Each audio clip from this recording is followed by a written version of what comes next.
수원대학교 생활과 금융 수강하는 학생들 2주차 두 번째 수업 시작을 하겠습니다. 이번 시간에도 역시 2장에 나와 있는 금융 상품에 대해서 간단히 한번 리뷰를 해보는 시간을 갖도록 하겠습니다.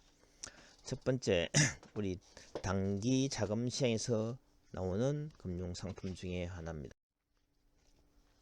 콜이라는 것이 있습니다. 아까 제가 간단히 1교시 때 대충 설명했지만 좀 구체적으로 설명하면은 단기 자금 시장의 금융 상품으로 콜이라는 게 있습니다. 금융기관이 초단기로 일시적인 여유 자금을 대여하거나 부족한 자금을 차입하기 위해서 콜 자금을 쓰는 겁니다. 그래서 콜 자금 대여를 빌려주는 것을 콜론이라는 표현을 쓰고 콜 자금 차입을 콜만이라고 부릅니다. 콜론과 콜만이로 두 개 나눠줄 수 있습니다. 콜 거래의 최장 만기는 90일 이내로 제한되지만 만기가 하루짜리 1일인 이길물 거래가 대부분을 차지하고 있습니다. 금융기관이 90일 동안 자금 모자라면 그 금융기관은 문을 닫아야죠. 그죠? 콜시장 참가 기관으로는 은행, 정권, 보험, 캐피탈, 정권금융, 은행신탁, 자산운용 등이 있습니다. 은행과 자산운용사가 콜론 기관으로 그리고 은행과 정권사가 콜머니 기관으로 참여를 합니다.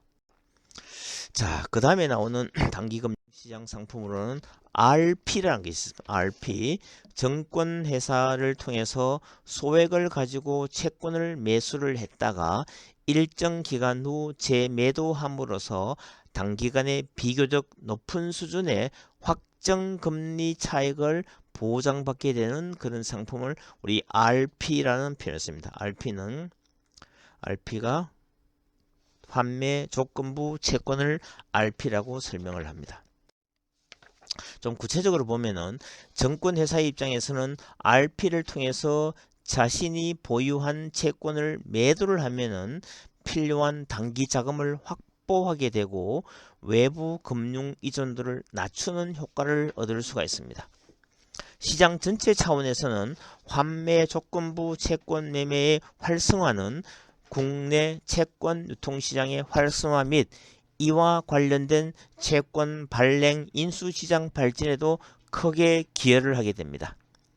매매 대상 채권은 정부, 금융기관 또는 우량기업 등이 발행한 공신력 있는 채권으로 투자 위험이 낮으며 은행 예금처럼 필요할 때는 언제든지 인출할 수 있는 그런 특징을 갖고 있습니다.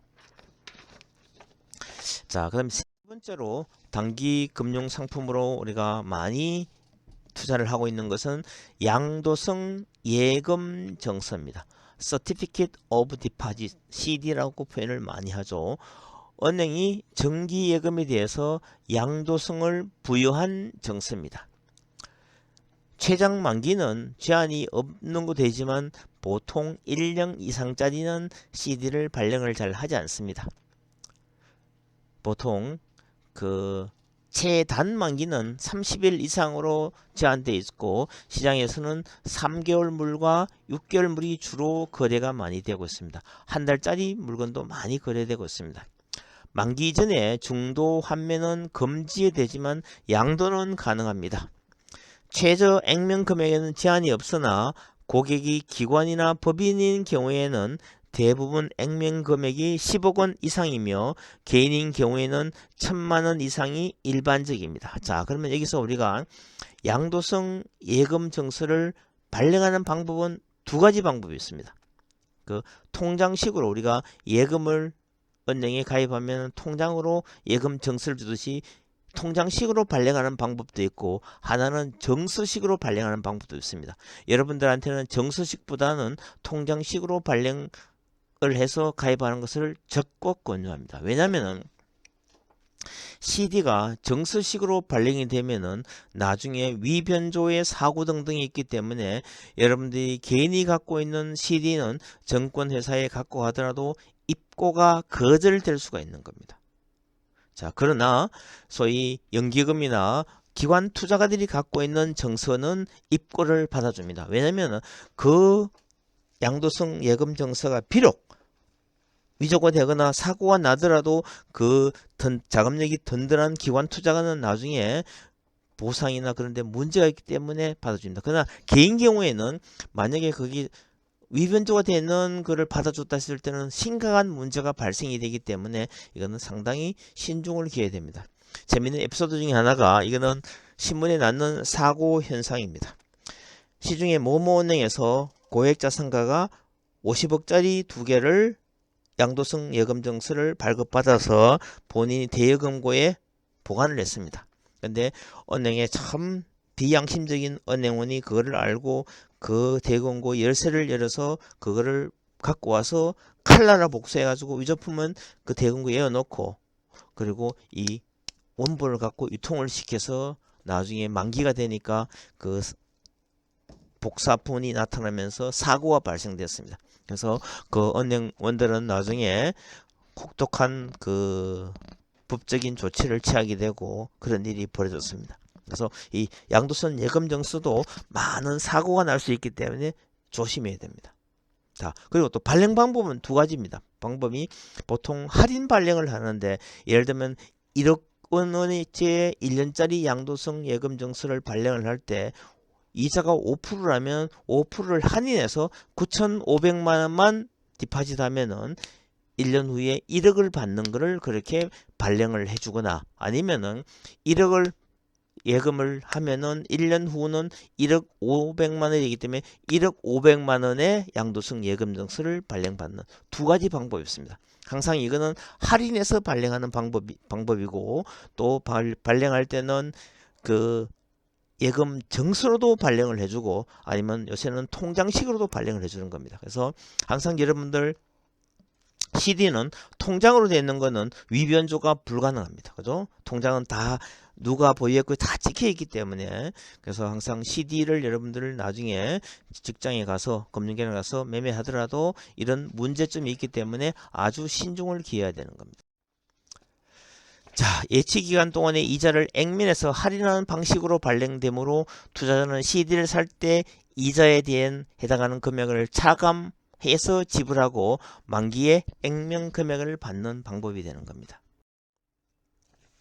그 다음으로 단기 자금 시장의 금융상품은 CP, 커머셜 페이퍼입니다. 기업 어음이라고 설명하는데 상거래와 관련이 없이 단기 자금을 조달할 목적으로 발행되는 만기 1년 미만의 융통어음이고 소정의 신용등급 이상의 기업이 보통 무담보로 발행이 되는 겁니다.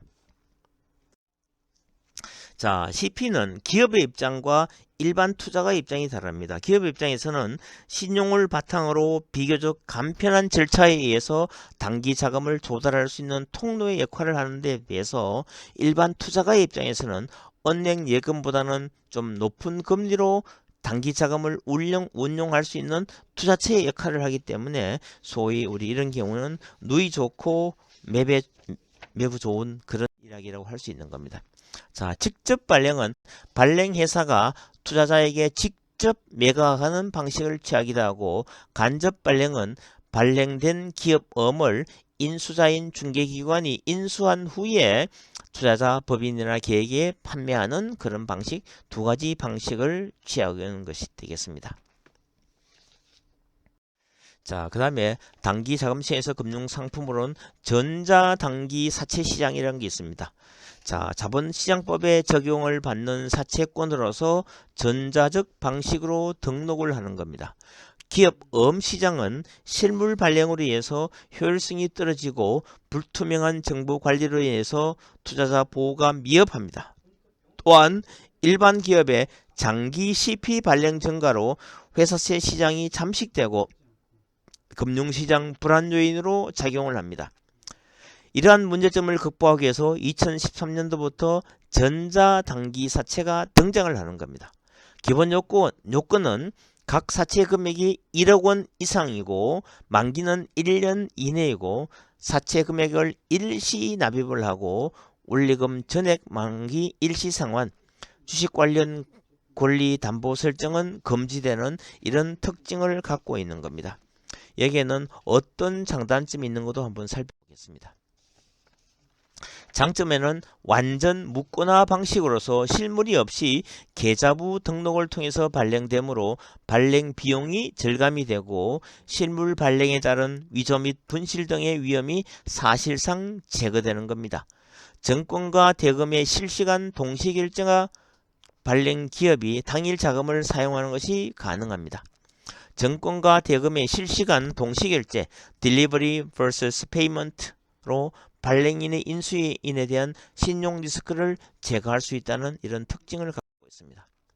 자, 왜 지금은 금융시장이 실물을 발행하지 않고 전자식으로 발행하냐면 미국은 30년짜리 트레저리 본드는 한 번도 실물을 발행한 적이 없습니다. 모든 것은 그 컴퓨터상으로 전자상으로만 발행돼서 인수하고 팔고 매도하는 그런 형식을 취하게 되는 겁니다. 자, 그 다음에 채권형의 금융상품으로 국채를 한번 살펴보겠습니다.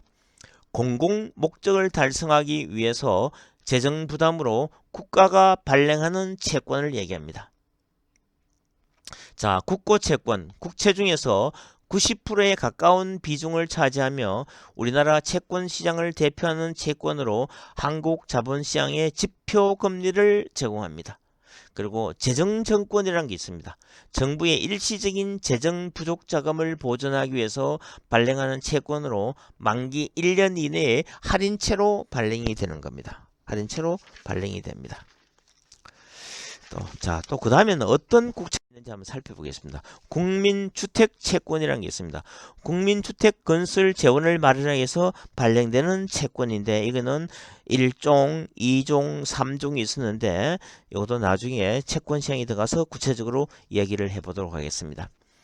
보상채권, 보상채권은 국가가 공익사업을 위한 토지 등을 취득할 시 보상 재원을 마련하기 위해서 발행되는 채권이 되겠습니다. 보상채권. 자, 그 다음에 지방채는 지방자치단체가 재정 수입의 부족을 자금 조달을 하기 위해서 보충하기 위해서 발행하는 채권입니다. 여기에는 도시철도채권, 지하철 건설 자금을 조달하기 위해서 지방자치단체가 발행합니다. 특히 서울도시철도 채권은 여러분들이 아마 직접적으로 경험을 해봤지만 그러나 기억은 못할 건데 여러분들이 자동차 등록을 할 때는 반드시 서울도시채권 금액을 일정 금액을 반드시 매입을 해야 됩니다. 매입을 하는데 여러분들이 채권을 사서 뭐 다시 갖고 하는 게 그 자리에서 즉시 할인해서 팔아버리기 때문에 여러분들 자동차 등록할 때 서울도시 채권을 샀는지 안 샀는지 잘 기억을 못할 겁니다. 그 다음에 지역개발채권, 지역개발기금을 조달하기 위해서 발행하는 채권이 지역개발채권이고 공모지방채, 지방자치단체가 공모로 발행하는 채권이 있기도 하는 겁니다.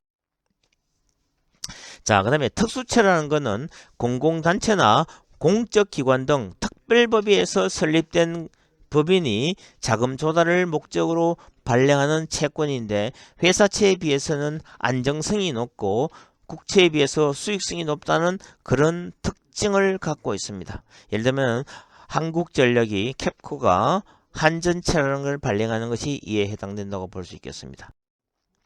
자, 그 다음에 또 특수채가 있습니다. 금융특수채가 있는데 이거는 특별법에 의해서 설립된 특수은행이 발행하는 채권인데 한국산업은행이 발행하는 상금채, 한국수출입은행이 발행하기도 하고 중소기업은행이 발행하기도 하는 겁니다. 자, 비금융특수채는 특수은행을 제외한 특별법에 의해서 설립된 기관이 발행하는 채권인데 우리 앞에서 나왔는 것처럼 특수채 공공단체나 공적기관입니다. 자, 한국도로공사도 공공단체죠. 한국전력공사, 한국수자원공사, 예금보험공사, 한국장학재단 등이 발행하는 채권은 비금융특수채라고 그렇게 분류가 됩니다. 자, 그 다음에 통화안정증권이라는 게 있습니다. 통화안정증권. 이거는 한국은행이 시중의 통화량을 조절하기 위해서 금융기관과 일반인을 대상으로 발행하는 증권을 이야기합니다. 발행 한도는 금융통화위원회가 결정을 하며 한국은행과 통화안정증권 거래에 관한 약정을 맺은 금융기관을 대상으로 하는 경쟁 입찰 방식이나 매수자에 대한 자격 제한 없이 실시하는 일반 매출 방식으로도 발행이 되고 있습니다. 자, 그 다음에는 또 금융기관에서 발행하는 금융채가 있습니다. 금융채. 은행, 증권사, 보험사, 종합금융회사, 여신금융 전문회사 등 금융기관이 자체적으로 자금 조달을 하기 위해서 발행하는 채권입니다. 채권 성격에 대해서는 일반 채권, 후순위 채권, 하이브리드 채권은 아주 그 신용 등급이 좀 낮은 기관이 발행하는 채권입니다. 신종자본증권, 기타 주식 관련 사채, 옵션부 채권 등으로 구분이 되는데 보통 금융기관은 금융채를 통해서 조달한 자금을 장기 산업자본으로 많이 대출을 해주기도 하는 겁니다. 자, 그 다음에 우리가 회사채가 있습니다. 이거는 우리가 상법상으로 주식회사의 명목을 가진 주식회사가 일반 대중으로부터 그에게 장기 사업자금을 조달하기 위해서 발행하는 채권을 이야기를 합니다. 자, 일반 회사채는 일반 기업이 발행하는 채권으로 회사의 신용도에 따라서 발행 조건이 결정이 됩니다. 그리고 금융회사채라는 것은 우리나라의 금융기관들, 뭐 국민은행, 우리은행 이런 건 금융기관이지만 다 주식회사의 형태를 띠고 있기 때문에 금융기관, 주식회사의 형태를 띈 금융기관이 발행하는 회사채는 금융회사채라고 얘기하는데 회사채 중에서 금융기관이 발행한 채권을 이야기를 하는 겁니다. 자, 그 다음에 주식 관련 또 채권이 있습니다. 전환사채, CB, 컨버티블 본드가 있고 신주 인수권부 사채, 본드 위드 워런트, BW가 있고 이거는 주식으로 전환하거나 신주 발행을 청구할 수 있는 권리가 첨부되어 있는 채권입니다. CB. 이것도 나중에 우리 저 뒤에 채권 시장에 가서 좀 더 구체적으로 설명하겠지만 전환사채는 채권이 주식으로 전환이 되면은 채권의 자격은 상실됩니다. 그러나 BW 신주 인수권부 사채는 본드 위드 워런트는 신주를 인수할 수 있는 권리가 붙어 있기 때문에 채권은 그대로 살아 있고 워런트를 행사해서 주식을 발행을 받는 그런 거를 우리가 신주 인수권부 사채라고 얘기를 합니다. 자, 그다음에 우리 주식을 또 한 번 더 살펴보겠습니다. 주식회사에서 출자에 대한 증거로 발행하는 표준적인 증권이 되겠습니다. 보통주 보유자는 기업의 소유주로부터 보유하고 있는 주식의 지분에 비례해서 주주총회에서 의결권을 가지며 이를 행사함으로써 경영에 참여할 수가 있습니다. 보통주 보유자가 회사에 대해서 지는 유일한 의무는 주식의 인수 가격에 대한 납입 의무뿐입니다. 회사가 망하면은 자기가 갖고 있는 지분만큼의 손실을 본인이 포기를 하는 것이 되겠습니다. 자, 우선주는 배당이나 잔여 재산 분배 등에서 우선적인 지위가 인정되는 주식이 되겠습니다. 우선 배당을 받은 후 남은 이익에 대해서 보통주와 같이 배당에 참가할 수 있는지의 여부에 따라서 참가적 우선주와 비참가적 우선주로 나누어집니다. 그리고 회계연도에 배당이 정해진 배당률에 미치지 못하는 경우에는 그 부족액을 다음 회계연도에 추가적으로 우선 배당받을 수 있는지 여부에 따라서 누적적 우선주와 비누적적 우선주로 또 구분이 되기도 하는 겁니다. 자, 그 다음에 이제 파생상품을 좀 설명을 해보고 2교시는 마칠까 합니다. 자, 파생상품에는 선도거래와 선물거래, 선도는 forward라는 표현을 쓰고 선물은 futures라고 이렇게 하는데 모두 기초자산을 미래 특정 시점에 특정 가격으로 사고 팔기로 약정하는 계약입니다. 선도와 선물은 전통적으로 가격 변동 위험을 관리하기 위해서 이용이 됩니다. 해칭을 하기 위해서 이용이 되는 겁니다. 자, 선도는 보면은 장외시장에서 거래 당사자 간 딜러나 브로커를 통해서 거래가 이루어집니다. 결제가 실물 인수도와 동시에 이루어지고 기초자산의 실물 인도를 전제로 거래가 이루어지는 겁니다. 이거는 거래소 시장에서 이루어지는 것이 아니고 선도 거래는 장외 시장에서 이루어지는 겁니다. 자, 선물은 거래소를 통해서만 거래가 이루어지는데 매일 일일 정산을 통해서 결제가 되며 정거금 계정이 필요합니다. 만약에 일일 정산하기 때문에 돈이 없으면은 결제를 못하면 문제가 생기죠. 그래서 일정 금액의 정거금이 필요한데 거래를 개설해서 매일 처음 주문을 때는 이니셜 마진에서 기초점검이 필요하고 이 가격의 등락폼에 따라서 유지점검, 메인터넌스 마진이 필요한 그런 게 바로 선물 거래가 되었습니다.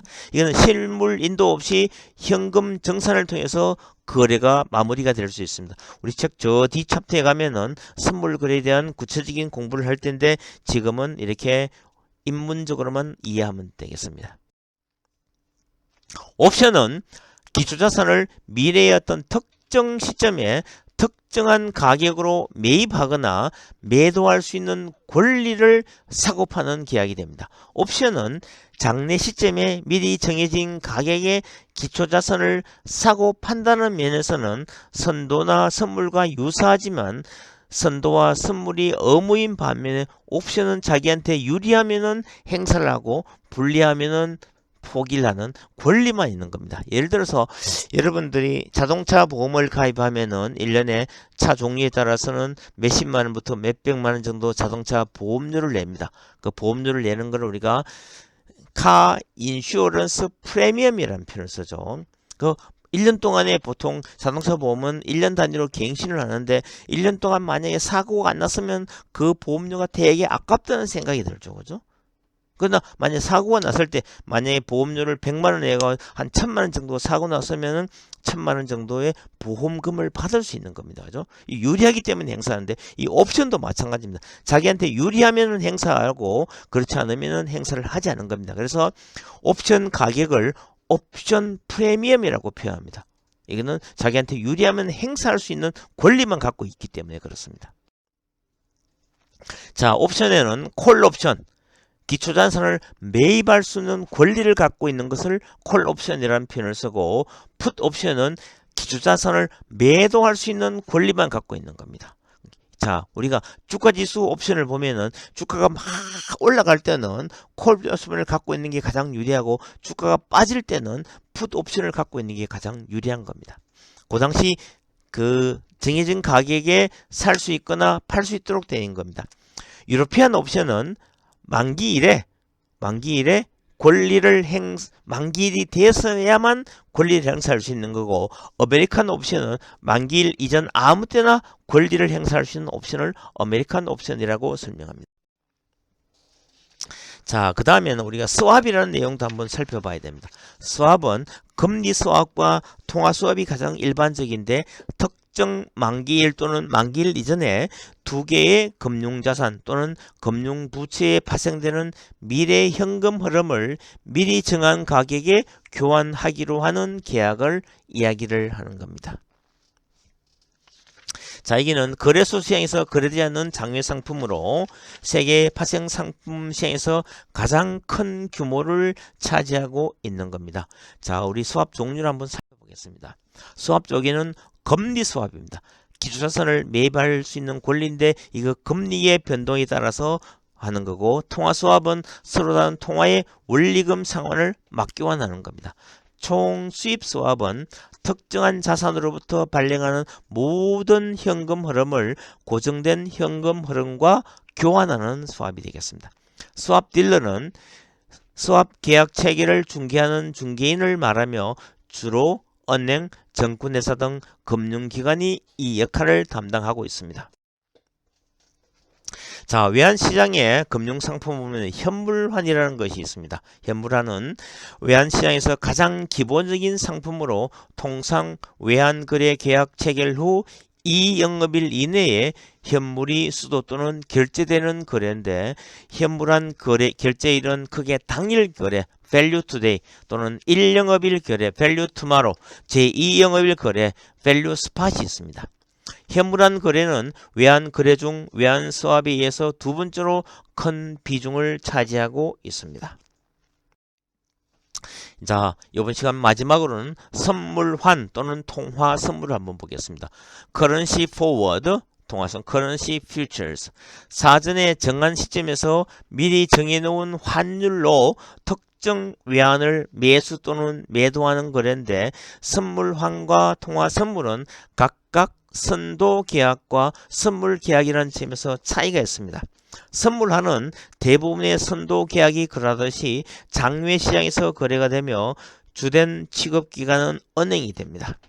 선물환은 가격, 정거금 수준 등 거래 조건이 표준화가 되어 있지 않습니다. 반면에 통화선물은 거래소 시장에 상장되어 있으며 가격, 정거금 등이 거래 조건에 표준화가 되어 있습니다. 자, 우리 2장 중요한 내용을 이렇게 한번 살펴봤고 한 10분 쉬었다가 제3장 정권시장과 투자 수단에 관한 공부를 해보도록 하겠습니다. 10분만 휴식을 취하겠습니다. 10 minutes break time.